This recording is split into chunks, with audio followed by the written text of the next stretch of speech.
ഈയിടെയായി നമ്മൾ ചെയ്യുന്ന പല വീഡിയോസിന് താഴെയും ചോദിക്കുന്ന ഒരു കമൻ്റാണ് രണ്ടാം സെമസ്റ്റർ ആണോ നാലാം സെമസ്റ്റർ പരീക്ഷയാണോ ആദ്യമെന്ന്. പലപ്പോഴും ഇതിനെപ്പറ്റി പലരോടും ചോദിച്ചപ്പോൾ അറിയാൻ സാധിച്ചത് ഫസ്റ്റ് പ്രിഫറൻസ് നാലാം സെമസ്റ്റർ പരീക്ഷയ്ക്കാകുമെന്ന് തന്നെയാണ് അറിയാൻ സാധിച്ചത്. ഇത് കൺഫേംഡ് ആണോ എന്ന് ചോദിക്കുകയാണെങ്കിൽ അടുത്ത് തന്നെ ഡേറ്റും ടൈം ടേബിളും സാങ്ഷൻ യൂണിവേഴ്സിറ്റി ചെയ്യാനുണ്ട്.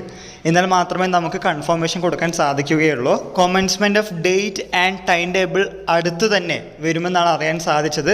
1-2 ആഴ്ചയ്ക്കുള്ളിൽ അതിൻ്റെ ഡേറ്റ് കൺഫേം ആയിട്ട് വരും. അപ്പോൾ കൂടുതലായിട്ട് വ്യക്തതയോട് കൂടി നമുക്ക് കാര്യങ്ങൾ മനസ്സിലാക്കാം.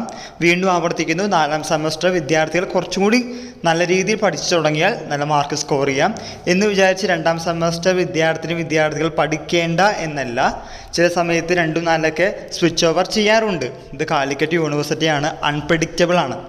അതുകൊണ്ട് ഈ പറയുന്ന 2 സെമസ്റ്റർ വിദ്യാർത്ഥികളും പഠിച്ചു മുന്നോട്ട് പോവുക. യൂണിവേഴ്സിറ്റിയുമായി ബന്ധപ്പെട്ടപ്പോൾ അറിയാൻ സാധിച്ചത് കൂടുതലായിട്ടും 4ാം സെമസ്റ്റർ പരീക്ഷയ്ക്കാണ് സാധ്യത എന്നാണ്. ഈ വിവരം നിങ്ങളുടെ ഫ്രണ്ട്സുമായി ഷെയർ ചെയ്യുക, മുന്നോട്ട് പോവുക. എല്ലാവർക്കും ഒരിക്കൽ കൂടി നന്ദി, നമസ്കാരം.